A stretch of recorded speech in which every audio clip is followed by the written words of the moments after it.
The hope for Israel is Jesus Christ. That's why America is so important for the protection of Israel, for the liberation of real Israel. All Israel will be saved, coming to Jesus Christ. This is what we're dealing with.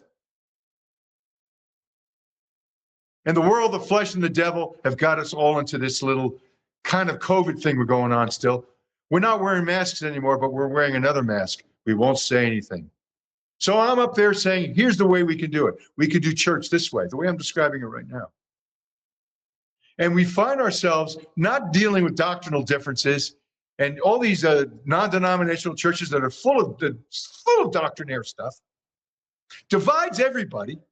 When the most important thing is Jesus is alive, he's Lord, and he's Savior, and he's coming to save us for such a time as this, for the very threat that's coming to us. One last illustration. Charles Stanley, the great Baptist preacher, who has a son named Andy Stanley, who is a woke Baptist preacher. Andy Stanley, the woke Baptist preacher, has an altar call at the end of the thing and leads them to the Lord. But if you're showing a woke Jesus, and then you lead people to Jesus, which Jesus are they coming to? The real Jesus or the woke Jesus? You see, when Pontius Pilate made his appeal was to Jesus of Nazareth, King of the Jews, or Jesus Barabbas. Yeah, which Jesus? 50 days after Jesus was crucified was Pentecost. And on this day, Peter in his sermon says 2 times, this Jesus.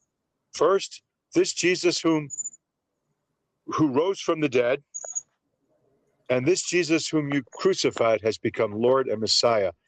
He was clearly distinguishing between Jesus Barabbas and Jesus Christ, the false message, the false Messiah and the true Messiah, the false message and the real Messiah. And that's what we're living with today. Which Jesus is your church taking you to when you're just escaping and running away?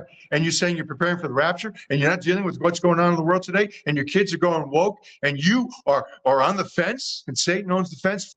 Here's an insight. If you're not dealing with what's really going on in the world today, is your faith being compromised? And if so, are you prepared for the rapture?